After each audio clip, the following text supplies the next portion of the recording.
My name is Susie Burgett White. I am a commercial lender over at First Security Bank, and I have been working on this event for about 9 months with Candace from the Montana Chamber. She and I used to work together years ago, and it's just we are totally in sync with these events. We love planning them together. We're so happy to see all of you guys here. So thank you so much. I know some people came from out of town. We can't say enough thank yous for you guys coming to this event. So we appreciate you. So today we have the Breaking the Glass Ceiling, Women Succeeding in Male-Dominated Industries panel, which is one of my favorite subjects, of course. Like you, I have attended a lot of panels in my day. Who has attended a lot of panels? Am I the only? Okay, good. I'm actually not into panels. I'm going to be 100% honest. When Candace told me to lead this session, I said, you know what? I'm really not a panel person. I'm going to be honest. Julia knows this about me. A lot of people know this about me. But so I'm kind of shaking things up a little bit. Instead of me, just saying one question and going line by line, each person, they answer their question, I'm going to let each one of them tell their story. That's the one thing I never get from a panel is really the story of how someone got someplace. Instead of just getting those tidbits, I really wanted to get into the down and dirty of how they got to the place that they are today. So today we have an incredible pool of talent on the stage. I've warned them, please don't fall off the stage. It's very high. So we have Shannon Christensen. Round of applause. Let's do it. Yeah. She's the principal in charge of architecture at Cushing Terrell based in Billings. And then next to her is Kim Jacob. She's the senior vice president of Rocky Mountain Refining. She is based just outside of Billings as well. And last but not least, we have Bozeman's own Jenny Walby, who's the general manager of Ressler Toyota of Bozeman. So today I'm going to start with Shannon, and I want to just brag on Shannon here for a second here. Is there anyone else from Cushing Terrell here? Not yet. Okay, that's fine. But Shannon recently became one of only 14 fellows from Montana to be inducted into the American Institute of Architects College of Fellows, which is the highest membership honor with only 3% of architect members having this distinction. So this is a huge deal. Shannon is getting it done in architecture, so I just round of applause for Shannon. So in a minute here, I'm going to have Shannon tell her story, and then I'll wrap it up with a question, and then I'll have Kim and then Jenny tell their stories. We're going to save the questions to the end. So you guys have some paper there at your tables. Go ahead and jot down some questions for later on. We'll do the question and answer later on, but we'll have Shannon go ahead and take it away. Thanks, Shannon. Thanks, Susie. This is on. So since you don't like panels, I'm not going to tell you my bio and my story that you can find on LinkedIn. I'm going to tell you the down and dirty story. So this is how you'll get it today. But growing up in a town of 600 people, Circle, in eastern Montana, I was involved in everything: sports, music, academics, church activities. Because when there's only 22 students in your entire grade, you kind of have to be. That helped me develop a bias for action and has led me to leadership. I decided I wanted to be an architect in 7th grade, even though I didn't know a single architect. I'd finished building my elephant piggy bank in woodshop class, and our teacher set up blocks in different configurations for us to learn to draw by hand in plan and elevation. And I loved it and never looked back. Now today, I get to volunteer weekly reading with students at Newman Elementary, a title school in Billings, so that they can know an architect like I didn't and realize that it might be a potential career for them. When I graduated, I only applied to MSU, go Bobcats. And from the moment I stepped into my first architecture class, I realized I was outnumbered 3-to-1 by my male classmates. I went on a foreign study trip to Europe in my 4th year of school. Out of the 13 students that went on that trip, 3 of us were women. So I've just always used to being one of the few women in the room. My dad told me at the time, I remember this, he was probably up for a parent weekend, and architecture school is very hard, very challenging. And he told me, Shannon, being a woman in architecture is going to have pros and cons. You're probably going to have to work harder than your peers, but if you do well, you'll easily stand out being one of the few women. And that certainly rang true. I remember one of my design studios, I think it was 2nd year, and same ratio, there's 12 students in a design studio, and my professor seemed to gravitate to only giving critiques to the male students. Us women had to band together and help improve our projects. Even when we got to the final review, he really only provided feedback on the male students' projects, right? And it just, it struck me then that, we have to band together and help support each other. Look for people that aren't like us to mentor and grow. It's easy to find other type A architects in our firm and give them mentorship, but look for those that maybe aren't like us and help elevate them. I also did a couple internships while I was a student at MSU, and I distinctly remember my second internship. There were 2 of us interns in the office for the summer, and I was getting assigned all the administrative tasks. And the other student, who was a man, was getting to go all the cool things. He was getting the design projects, he was getting to go on construction sites, and I was really frustrated. And instead of sitting there and being frustrated, I just simply went up to the architect that was taking him on the construction site visits, and I asked, hey, can I go on the next one? Sure. I don't think he was purposely excluding me, and I did get to go on the next one. And at that point, I knew during my career I was going to have to speak up and ask for what I wanted. I couldn't sit back and let it happen.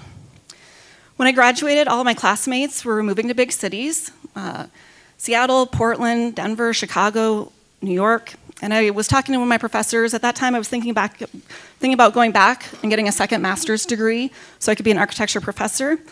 And my professor told me, Shannon, we need more people like you practicing architecture, not teaching. And that's when I knew I wanted to stay in Montana and be able to make a difference in this state. I graduated, started working at Cushing Terrell, where I am today. Fast forward, I became a licensed architect. And I remember I was working on leading a project, not the first project I led, not the first project of that type I led, but I was still a young woman architect and really struggled with the older male superintendent on the construction site.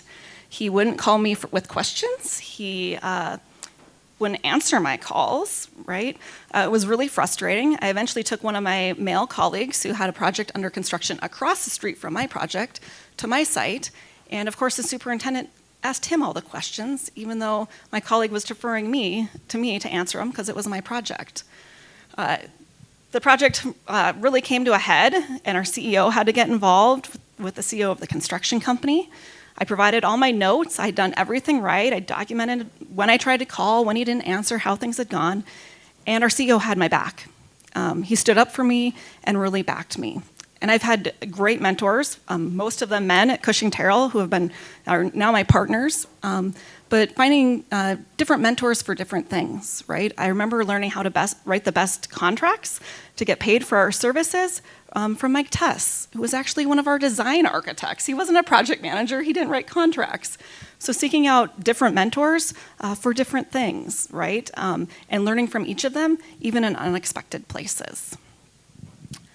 I became our first woman licensed architect associate principal in 2016. And then a year later, I found out I was expecting my first child. I've never been so nervous to tell my partners that I was going to be the first one of us in senior leadership to take maternity leave. I had rehearsed in my head, what was I going to say? How was I going to do it? I nervously sat through a board meeting, probably tapping my toe, becoming more nervous through the whole meeting, and got to the end and was able to share my news with them and what my plan was. Of course, they were thrilled, extremely excited, supportive of me. Their wives would probably not be thrilled with some of the stories they told me later on about their, having children and raising them, but they were trying to relate, and we're all people first, right? And I was lucky to be at a place that really put family first. In 2018, on a whim, I extended deadline, right? Because we're never going to do anything until they extend the deadline. I submitted a story or a video to be able to tell my story at a national leadership conference. And I was accepted, and I received some great storytelling coaching along the way. And about a year later, I got to stand up on stage in front of 750 women architects while I was pregnant, 7 months pregnant with my second child, and be able to share my story of how I had become a leader in architecture, how I had experienced a miscarriage while dealing with work, and all the things we go through as women in our families, in our businesses, and in our communities. Now, I am our first woman principal in 85 years of the firm's history. I am excited to, thank you. as Susie mentioned, I'm only the second woman fellow in Montana in the American Institute of Architects. Our first fellow of the 14 she mentioned was in 1886, before we were even a state, and the most recent was in 2021. There's only 4 active architects in Montana that are currently fellows. And as a leader at our firm, I'm really excited that I get to be our leadership sponsor for Women in Action, which is our very first employee resource group.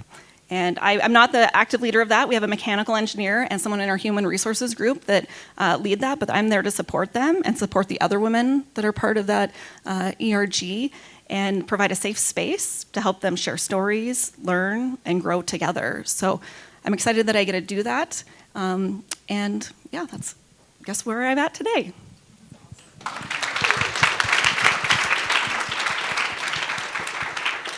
Shannon, what is the one piece of advice you would give to women who are, earlier in their career or looking to start their own company and really kind of gain some traction in leadership? Yeah, I don't know if anyone else was at the panel earlier on running for office in public service. I'm not thinking of that, but it was a great panel. But I loved the representative that said, talking about empowering the team, and that was what I do, right? Empower those around you, right? If you want to grow or take on more, you can't do everything that you're doing today and take on more. So you need to empower those around you, delegate, bring those up. You don't have to do everything. You don't have to be the smartest person in the room. Surround yourself with smart people. I love to say that as a leader, I'm not building followers, I'm creating more leaders. I love that. Round of applause. Have any of you guys experienced any of the things that Shannon was talking about? Am I the only one? Oh, maybe I'm just the only one. And you, good, 2 of us. But anyway, thank you so much for sharing your story. We're going to go ahead and move on to Kim Jacob from Par Montana, and she'll tell you a little bit about what she does. I had so many questions about what she did. I even made her bring her hard hat to even tell a little bit more about what she did. So Kim, put on that hard hat for us. Maybe later? Susie, I fixed my hair today. I totally get it. Take it away. So good afternoon. It's a pleasure to be able to be here with you today. And when Candace asked me to do this several months ago, it was just, an honor and a bit humbling to be asked to do this and be up on the stage here with such accomplished ladies. But my name is Kim Jacob, so I am the Senior Vice President of Rocky Mountain Refining for a company called Par Pacific. So you're probably not familiar with Par Pacific, but it is a company headquartered out of Houston that's fairly new. It's about 10 years old. And Par Pacific manufactures or refines and transports and markets refined fuels or transportation fuels in the western United States. So they own and operate 4 refineries in the western United States, and as the Senior Vice President, I am responsible for the operation and strategic direction for 2 of those plants. So in Par, Montana, in Billings, as well as another refinery that we own and operate in Wyoming. I'm new as the SVP. I've only been in this role for a couple of months, and I'm better known previously as the plant manager and GM at Par Montana Refinery, so was the plant manager there for up until the beginning of the year. But wanted to talk with you a little bit today about my background, a little bit about a refinery, what a refinery does, not just a hunk of metal on I-90 when you drive by, although it does look like that, and then share a bit about my story. But I'm originally from Lincoln, Nebraska, from the Midwest. In some of the sessions this morning, there was this theme of Midwesterners that have made their way to Montana. So I'm another Midwesterner born and raised. Chemical engineer by degree. Started my career in 2003 with ExxonMobil. And so I worked in Houston at a refinery and moved all over the United States, either working in refineries or in business roles that supported refineries. And so basically spent my entire career in oil and gas in one way or another. And I've been in Billings for about 6 years now. We moved here in 2018. And with the new role as Senior VP, very thankful that I get to stay here. So what the heck does a refinery do? So a refinery takes crude oil that processes it and upgrades it into usable fuels or usable products. And crude oil in its native state is full of impurities, is essentially unusable, and in many cases is solid at room temperature. So a refinery, the hunks of metal that you see on I-90 in Billings, take that product or take that crude oil and upgrade it through a series of processes into gasoline, diesel, asphalt, jet fuel, and other products. So what does it look like to be a plant manager in a refinery or be an engineer in a refinery? This is where my prop comes up, if I can delicately or gracefully grab this. So, thank you. Heels and stools and complicated. So I brought, something that is near and dear to my heart with working in a refinery and being a plant manager, and is a lot of who I am. So I brought my hard hat here, and this table in front of me, most of the ladies here also work in a refinery, and many of them, for their day-to-day job, wear one of these for 10 to 12 hours a day. But working in a refinery, there is inherent higher risk associated with the processing that occurs. There's materials that could be flammable, even explosive in nature, up to 1,200 degrees Fahrenheit, up to 2,000 pounds of pressure. And this is one of the pieces of protective equipment that you wear when you're out and about in the plant. And even as the plant manager, my kids ask what I do, and sometimes I don't know how to answer that question. But even as the plant manager, this is a key piece of what I wear on a very regular basis as I'm out and about climbing equipment, talking with folks, and managing the operation. So maybe I can more gracefully. There we go. It's a hard hat for a reason. So a little bit about my story. I think I'll start a bit with my childhood. So my mom grew up, both my parents grew up in rural Nebraska, grew up on farms. My mom was the daughter single girl with 3 brothers, and growing up, it was a very patriarchal household, very traditional. My mom wanted to go to college. She was the youngest. And my grandparents told my mom, girls don't go to college. And if you want to go, you're on your own. You're leaving the house and you're not coming back. And so she got up and she moved across the state to Lincoln and was accepted at the University of Nebraska and graduated 4 years later as a teacher. And she told me that story multiple times as I was growing up. And as a child, I remember her telling me this story. And with that, she said, girls can do anything they want to do. And don't you forget that. So that was really, for me, part of my upbringing that said, you know what? I'm going to do what I want to do. And even if that is working in a refinery in a male-dominated industry where I wear hard hats and, get dirty from time to time.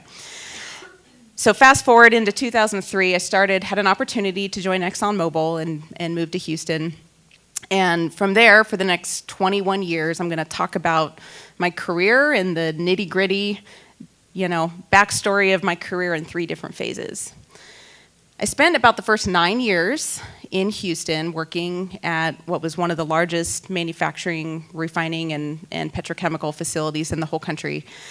And at that time, very, very, very few women in the workforce. I think in my hiring class of engineers, I was one of, maybe 15 or 20 and was the only female.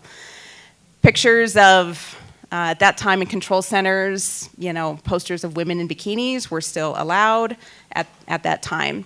And at that stage of my career, I became one of the guys. So I wasn't me, I was one of the guys. I would go home and educate myself on the football, NFL over the weekend, just so I could go and, carry a conversation and come in on Monday morning and cursing and talking about sports. And I did well. I was promoted, worked my way through several different roles in that plant, and eventually was promoted into headquarters. And in headquarters, which was about a 6-year period of my career, I was blessed to have a number of sponsors, advocates, mentors that were women, and it was much more balanced in the headquarter environment between men and women. And they really helped me figure out who I was. And I had realized over those 9 years, I had become somebody that wasn't me and who I aspired to be. And over that 6-year period, I developed what I call today my leadership credo. You might be familiar with that. It's, who are you aspiring to be as a leader? And, leader can be formal leadership. It can be, informal and influence without authority and things like that. And my credo that I came up with is really simple. I like to keep things simple. Was authentic, relatable, and approachable. And that's what it's been for me ever since that time in headquarters. And then the time came for me, so through my development cycle, was go back to a plant, go back to a refinery. And had the opportunity to come to Billings, which is really exciting, going back somewhere up north out of the Gulf Coast and the hurricanes and the bugs and all of that. And so we were thrilled to get the opportunity to come up here. And for me, one of the things I'm most proud of in the last 6 years is maintaining my leadership credo of being authentic, relatable, and approachable. And I have seen, when holding true to myself, is my career has taken off in ways that I would have never guessed. So moved to Billings in 2018. I had the opportunity in 2020 to become the first female refinery operations manager in the history of that plant. So the plant had been in operation for 71 years, and I was the first. And I don't know if that's exciting or disappointing that I was the first, but was the first. Went on to be promoted to the plant manager, which, as many of you know, we transitioned to Par Pacific from ExxonMobil over that time, which is one of the hardest but most rewarding parts of my career. Of my career, most rewarding and hardest. And then most recently, here at the beginning of the year, was promoted to Senior VP. And within Par Pacific, very honored and blessed to be one of only 2 females at the senior executive leadership team within the company. So it's been a journey. That's my backstory, a bit of finding myself, being true to myself, and seeing that pay dividends throughout my career. I love that. Thank you so much for sharing. Same question for you. What is the one piece of advice that you'd have for someone who is climbing the career ladder or running a business? I'm going to have 2, but they'll be short. That's okay. Okay. The first one is going to be, and I'll call it just lean into the hard roles. So statistically, the hard roles, I'm going to call them operational roles. And in whatever business you work in, whether it's oil and gas refining or it's finance or it's healthcare, whatever that is, the phrase operational role means something different. It can mean running an operation. It can mean owning P&L. It can be, making risk-based decisions that impact your company in a big way on a regular basis. But they're typically seen as the run the business roles. And statistically, women don't accept those roles as often as men. And if you want to become senior within a company and have more doors open up for you, you have to have that experience. And that's a bit of a reality, in my opinion, if you want to be very senior in a company. So lean into them. If you have been given the opportunity, it's because you are going to be successful, and the leaders in your company offering that job to you believe you are going to be successful. Have confidence in yourself, build your network, leverage resources available where maybe you need some help in areas, but lean into it, just jump in, and as the chef said this morning, just say yes. I think that's the simplest way to put it. And then the other piece that I wanted to comment on that I haven't heard a lot about is working in male-dominated industry. How do we start to move the needle more than we have? So statistically, in oil and gas, about 1/3 of new hires are women. You go to the plant manager VP level, that drops to about 15 to 20%. And at the senior VP level, that's less than 10% are women. And what I have found, when you're out and about in the workforce and you get a little comment maybe that's a bit sexist, or you feel, discriminated against because you're a woman, maybe you feel that, is you need to talk about it. And what I have found is 99 times out of 100, the person is not intending to do that. And when you respectfully have a conversation with them about what they said and how it made them feel, they are now more self-aware. And so by doing that, you're creating an environment that's more inclusive and that will pave the way for, more women that are interested in those fields going forward. So, I love that. Round of applause for Kim. Well, now we have Jenny here. Jenny has been in Bozeman for a long time, and she literally has done what it seems like on LinkedIn, at least, every role at Wrestler, basically, it looks like. So why don't you share your story with us, Jenny? Just making sure this is on. Can everybody hear me? Okay, great. First off, thank you so much, every one of you, for attending and being here. I think we as women, we have a tendency to do everything for everybody else, and we never take time for ourselves. So I commend you all for being here. Thank you so much, and thank you also for the invite. I share that sentiment. I'm incredibly honored and humbled to be here. So thank you.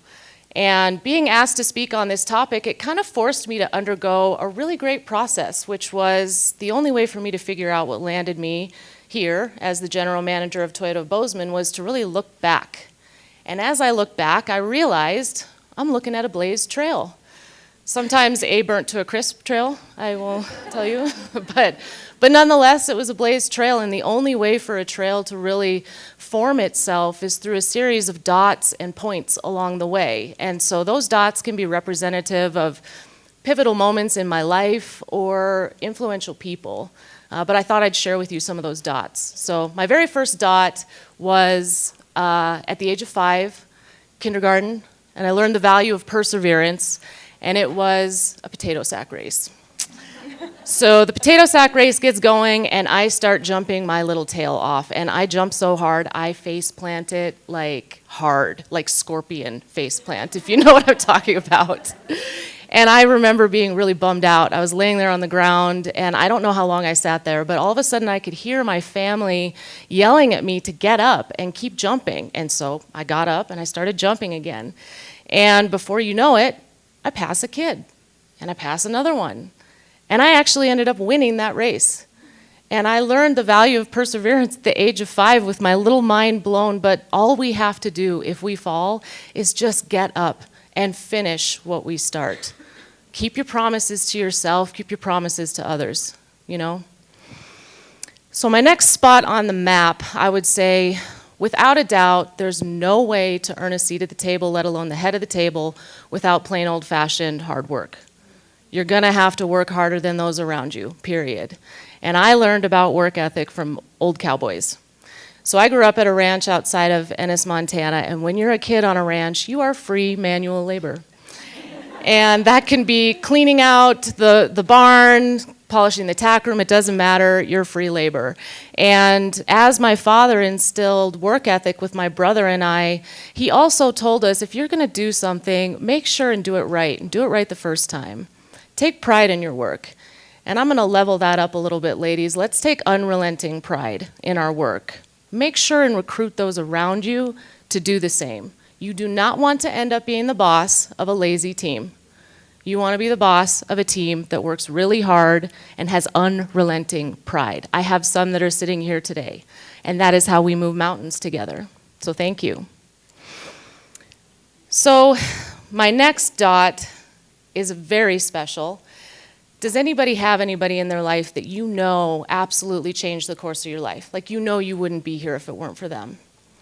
I'm sure everybody does. And for me, that was Mrs. Northway.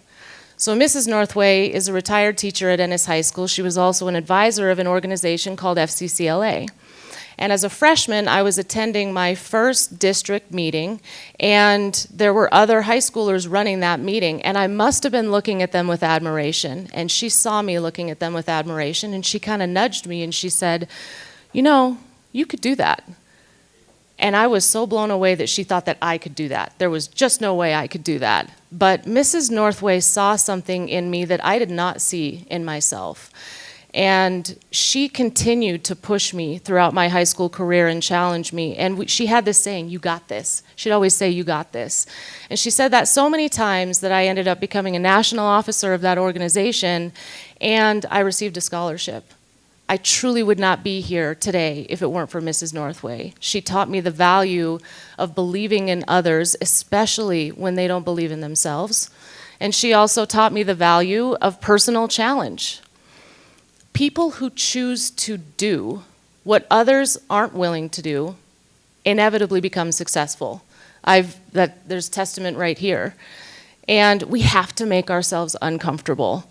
And yes, it's going to be scary and it's going to be intimidating, but if you do it, it will pay off, I promise. Be brave. Bravery is not only personally rewarding, but I'll tell you this, bravery fills bank accounts too. Just saying.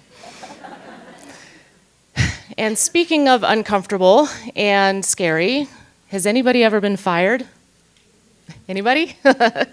I have as well. I was fired hard. Like fired. And I was terrified and so embarrassed and mortified.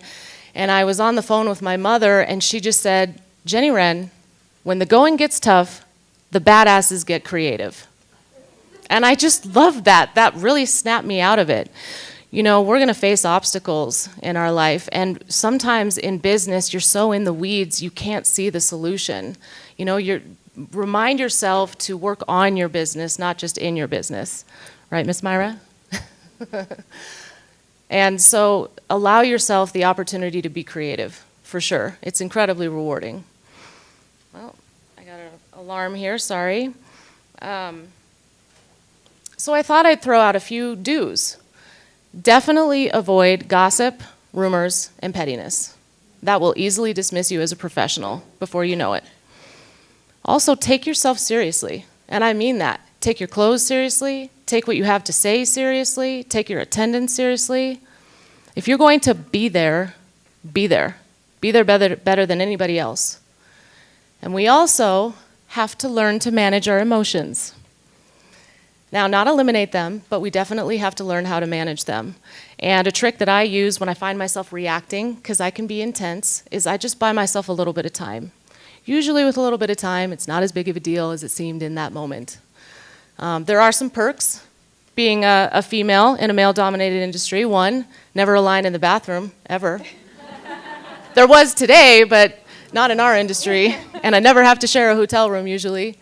But my favorite perk for sure is that we have the opportunity to disrupt and change the narrative in our business. I mean, we get to bring new perspectives and opinions that have not been considered before.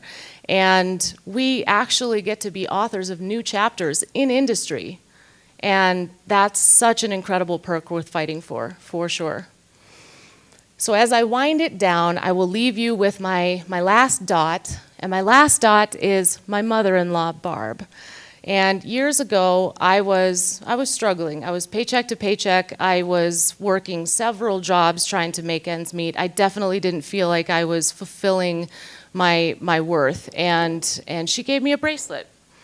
And this bracelet has just 3 words on it, 3 very simple words. I haven't actually taken it off since, but I'm going to take it off today. And here's the deal. If you're going to be blazing trails, especially as you climb to the top, it's going to get real lonely, and I'm talking lonely. It's going to be hard. You're going to have sleepless nights. You're going to feel like it's not worth it anymore, and you're going to want to throw in the towel, okay? But just in that moment when you're feeling that way, just remember these 3 words, okay? Keep fucking going.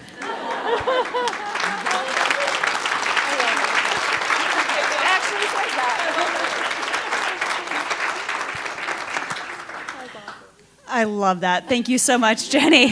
Does Thank anybody else Barb. have a Miss Northway out there? Someone that saw something in you that you didn't know that you had? I mean, those are the moments, right, where you're like, it's an aha moment for yourself. So I love that you shared that story. We're going to now open it up to some questions for these ladies. I mean, they all did an amazing job today. But what questions do you guys have? I can bring around the microphone, or if you're loud enough, you can just stand up and go for it. Any questions out there? Go ahead. I'm loud enough, trust me. Okay, great. Well, working in a male-dominated industry, of course, I think a lot of times our customers expect when they call in, when they come in, they're going to speak with a male. Sometimes they're pleasantly surprised, sometimes it's not a pleasant surprise. How do you guys deal with that? How have you experienced that when either the customer demands to speak with a male or you can just tell it's not going very well because you're a female? Sure, I'll take that one on first. That actually does happen a decent amount. You know, you've got an upset customer and they say, yeah, I wanted to speak to a manager. And you say, yeah, you're talking to her. And in my experience, you know, if you just say, yeah, that's me, I'm the general manager of the Toyota Bozeman store, how can I help you, sir? And you just have some assertion in your voice that it's just kind of like a take charge, we're going to handle business today, how can I help you? That seems to diffuse the situation. I really don't think I've run into a time where, I mean, I have. And in those times where they demand to speak to another man, you know, listen, I'm the one that can actually help you. I'm here to help you. And so if you just share with me your story, I'd be happy to help you. But otherwise, we're dead in the water here. But the buck stops here. Love that. Does anybody else want to answer? I don't necessarily deal with customers in the role that I have, but I'll just share maybe a funny story. I just find it, I mean, a little bit entertaining. A couple years ago, I was at some community event and it was a good sized group like this, and I was in the audience and was going to be asked to be recognized, or the company was going to be recognized for something, so would need to get up. And I remember visiting with folks at the table, and the conversation, you could tell it was almost like dismissive, kind of like, you know, whatever, who are you, and talking to other people and whatever. And when they announced me and I got up, you just look at their face and they just go like this, and then all of a sudden they're attentive and like, well, do you have my business card? And, you know, and you're like, yeah. So I don't have a tremendous amount of external interface with customers and things like that, but it's, you know, there's a little bit of entertainment in it, but I think it's an opportunity to assert yourself and, you know, say, yes, I am the Senior Vice President. Nice to meet you. I'm Kim. So, all right. What other questions do you have? May I add a comment to that? Absolutely. And I was thinking about this when you were saying if your project manager, the superintendent took him seriously. I just think we can't get very far if we don't have male advocates. And so it's been really powerful for me to find those guys who stand up and say, well, no, actually she is the boss. Actually, like, she's the PM on this site, or things like that. And there's tons of men out there who are willing to be part of the conversation and be our allies. So finding those as well. Absolutely. Go ahead. Kristen, right? Kirsten. Kirsten, I'm Yeah, sorry. I know, it's okay. Just imposter syndrome has been brought up a couple times today throughout many sessions.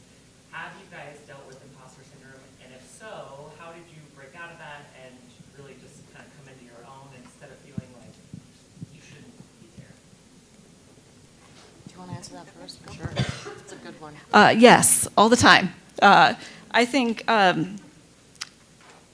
sometimes just knowing that I'm doing the right thing, right, and I am capable, is a little self-talk, like do a little pep talk to myself, right? Even when I applied for this fellowship that I got, rigorous process, right? Like, I don't know, am I right? Am I going to get it? And to have like outside people recognize you, you're like, oh no, I got it, right? So finding those other people that'll help support you in it, but all the time. And I think just keep doing what you're doing, right? And keep pushing through. Something I found that helped, and I've experienced it too, just throughout my career in different times, and sometimes more than others, have a little folder of the recognition that you've received, the emails that you got that said, great job. I've actually kept every email that I've ever received that announced a promotion. And so, you know, when there's a big announcement, org announcement, and there's usually a big email that comes out and, you know, here's your promotion, I've kept every single one of those.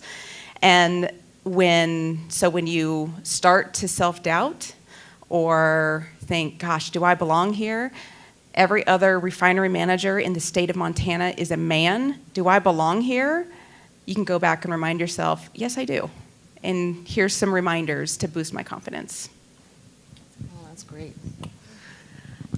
So I think, to be honest, men and women experience imposter syndrome. Some of my predecessors of managers, you'd see them kind of running around trying to be all the things and do all the things, and that's absolutely impossible. My one piece of advice kind of falls along the lines of your question, and that is, hone in on what makes you special. What is your secret power? And just own that. There are things that I definitely do not bring to the table at work, and I know it. And I don't have to. I have teammates that bring that to the table instead. But there are things that I know I bring to the table better than anybody there at this point, or I try to, and I bring that every day.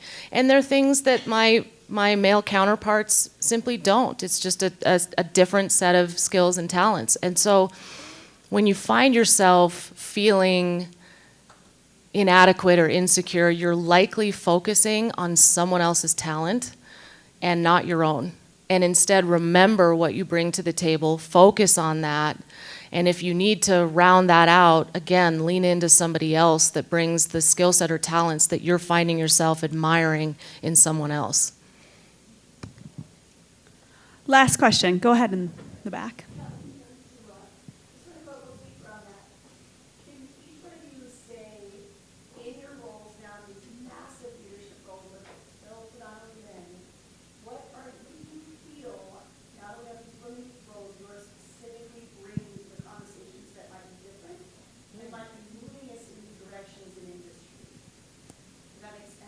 Absolutely.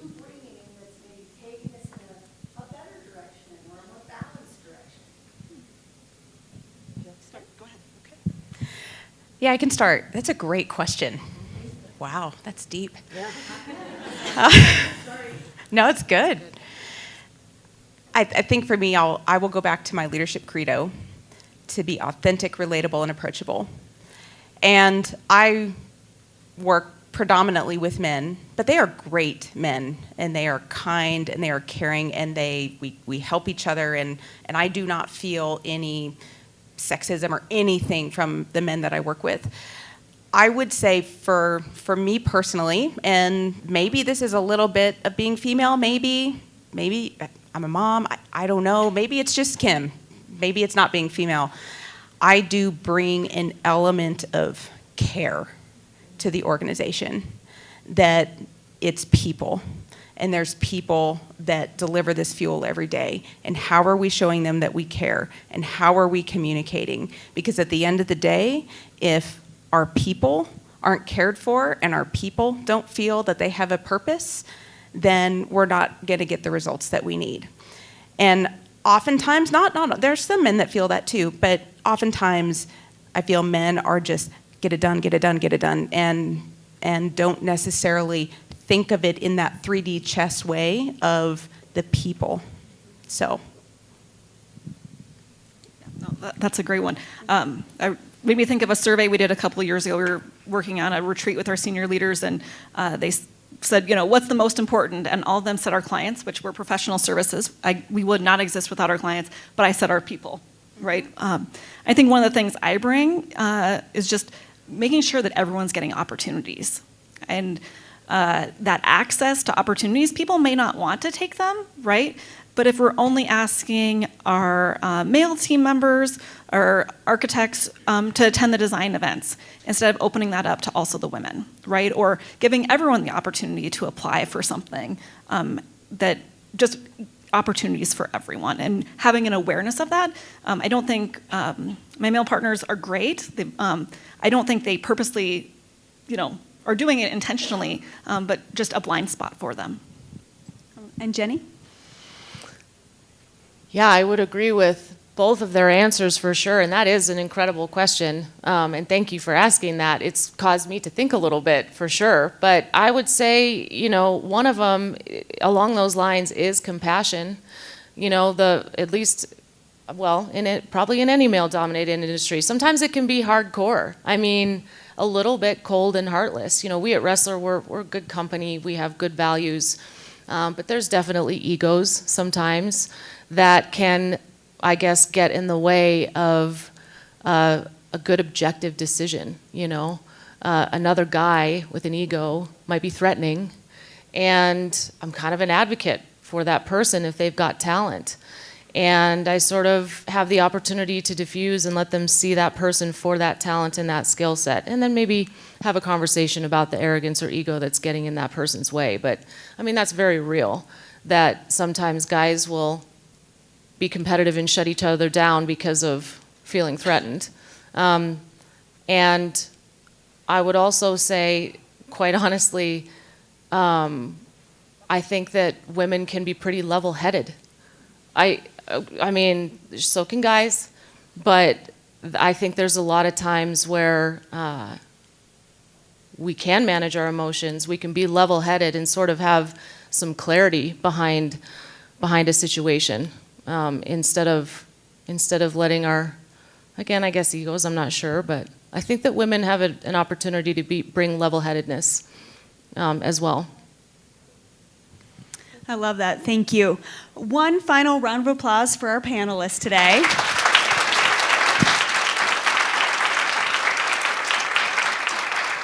Hopefully you all are able to take home some little tidbits or gems of knowledge here today from these ladies. I know I've been jotting down over here, so thank you. There's just some great reminders in there, so thank you for bringing some great information to today's session. Now we have a short break here, and we'll reunite back here if you want to come back for the Women Driving Change session here at 3:15.